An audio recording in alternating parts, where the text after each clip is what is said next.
दोस्तों, हम चर्चा करने वाले हैं बिहार में शिक्षक स्थानांतरण की जो प्रक्रिया चल रही है उसी पर कुछ मुद्दों को लेकर के।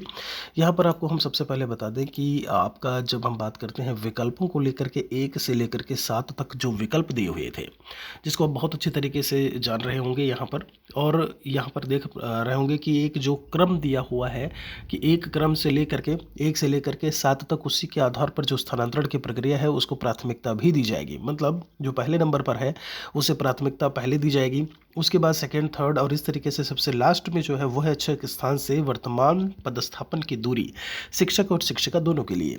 यहाँ पर अभी चूंकि 31 दिसंबर तक ये सारा काम हो जाना था और ये कहा गया कि 1 जनवरी से जो है वो मैसेजेस जो है वो आना शुरू हो जाएगा।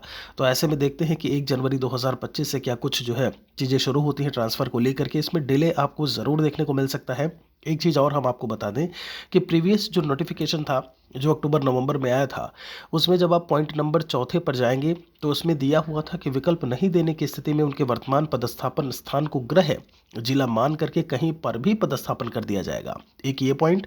और उसके बाद अगर हम बात करें, उसी में एक और पॉइंट मेंशन था जो कि पॉइंट नंबर आपका 11वां पॉइंट था।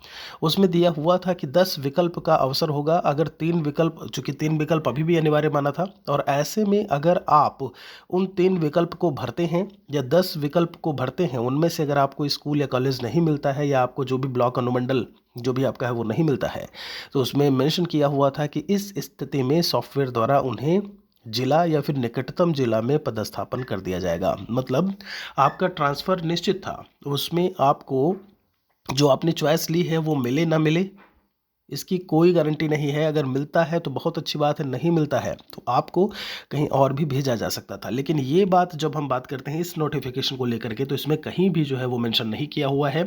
तो ये एक अच्छी बात है कि ऐसे में जो आपने ऑप्शन दिया है संभवतः आपको उन्हीं में से जो है वो दिया जाए। अगर वो स्थिति नहीं होती है, मान लीजिए उनमें से नहीं मिलता है, तो आप अपने ही स्कूल में बने रहेंगे। लेकिन ये बात इन्होंने इसमें नोटिफिकेशन में अभी मेंशन भी नहीं की है। मतलब आप ये समझिए, मेंशन नहीं है तो बहुत अच्छी बात है, लेकिन ये भी नहीं बोला है कि आपको अगर कोई ऑप्शन नहीं मिलता है तो आप वहीं पर रहेंगे।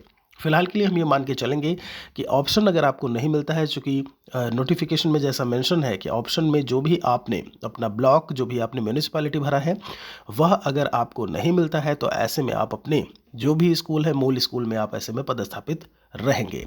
बाकी यहाँ पर जैसे ही मैसेज के संबंध में कोई इन्फॉर्मेशन आती है, कुछ इन्फॉर्मेशन मिलेगी कि कहाँ से ऐसे में ट्रांसफ़र की प्रक्रिया शुरू हो रही है, किस तरीके से जो ऑप्शन है वो दिए जा रहे हैं, तो हम आपको उससे अवगत ज़रूर कराएंगे।